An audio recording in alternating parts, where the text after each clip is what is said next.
10,000 కోట్లతో హైదరాబాద్ విజయవాడ హైవే విస్తరణ పనులు ఫిబ్రవరిలో ప్రారంభం కానున్నాయి. 224 కిలోమీటర్లు హైవే విస్తరణ కోసం భూసేకరణకు నోటిఫికేషన్ ఇచ్చింది కేంద్రం. నల్గొండ జిల్లాలో 151 కిలోమీటర్ల వరకు రోడ్డు విస్తరణ జరగనుంది. భూసేకరణ బాధ్యతలను ఆర్డీఓలకు అప్పగించింది.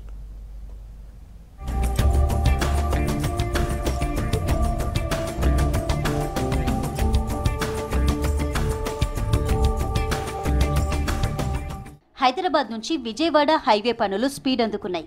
ఈ రూట్ను త్వరలోనే 6 లేన్గా మార్చేందుకు కేంద్రం నోటిఫికేషన్ ఇచ్చింది. ఇప్పటికే ప్రాజెక్టు డిపిఆర్ సిద్ధం చేయగా ఈ నెల 2వ వారంలో ఈ డిపిఆర్ను ఎన్హెచ్ఏఐకి చెందిన project appraisal and technical scrutiny committee ముందు అధికారులు ప్రవేశపెట్టనున్నారు.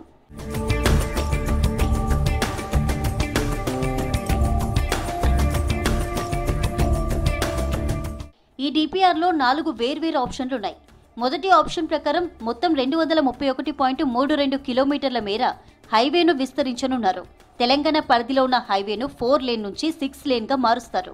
ఇందులో 209 కిలోమీటర్ల బ్రౌన్ ఫీల్డ్, 22.25 కిలోమీటర్ల green field ఉండనుంది.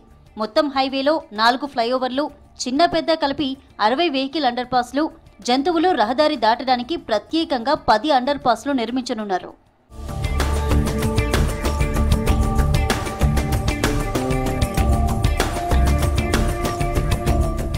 Hyderabad Vijayawada highway విస్తరణ కోసం నోటిఫికేషన్ విడుదల చేసిన కేంద్రం ఇందుకు సంబంధించి భూసేకరణ కోసం ఆఫీసర్లను నియమిస్తూ ఇటీవల ఆర్డర్స్ జారీ చేసింది. భూసేకరణ చేసే బాధ్యత ఆర్డీఓలకు అప్పగించగా బ్రిడ్జిలు, ఫ్లైఓవర్లు, బైపాస్, రోడ్డు క్రాసింగ్ల ప్రాంతాల్లో భూసేకరణ చేపట్టేందుకు ఆర్డీఓలను నియమిస్తూ ఉత్తర్వులు జారీ చేసింది. 4 నుంచి 6 లైన్స్ విస్తరణకు 182.41 హెక్టార్ల భూసేకరణ అవసరమని గుర్తించారు. యాదాద్రి జిల్లా మల్కాపూర్ నుంచి ప్రారంభమై చౌటుప్పల్, చిట్యాల, నార్కట్పల్లి, నకిరేకల్, సూర్యాపేట, కోదాడ, నవాబుపేట, నందిగామ, కీసర, పరిటాల, ముల్లపాడు, ఇబ్రహీంపట్నం, గుంటుపల్లి, గొల్లపూడి మీదుగా విజయవాడ కనకదుర్గ ఫ్లైఓవర్ వరకు విస్తరించనున్నారు.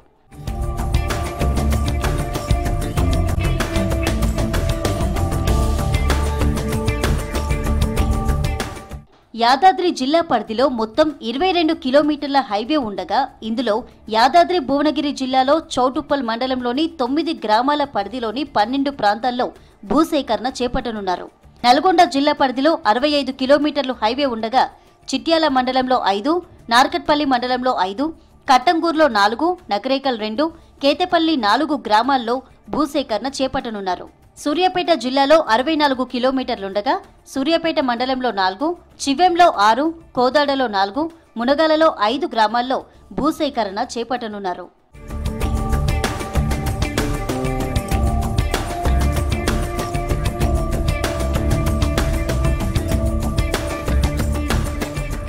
ఈ ప్రాజెక్టు కోసం కేంద్ర ప్రభుత్వం 10,000 కోట్ల వ్యయం అంచనా వేసింది.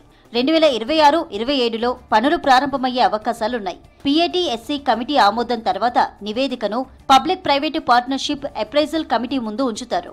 ఇక్కడ గ్రీన్ సిగ్నల్ వచ్చిన తర్వాత కేంద్ర కేబినెట్ ఆర్థిక వ్యవహారాల కమిటీ ముందు తుది ఆమోదం పొందనుంది.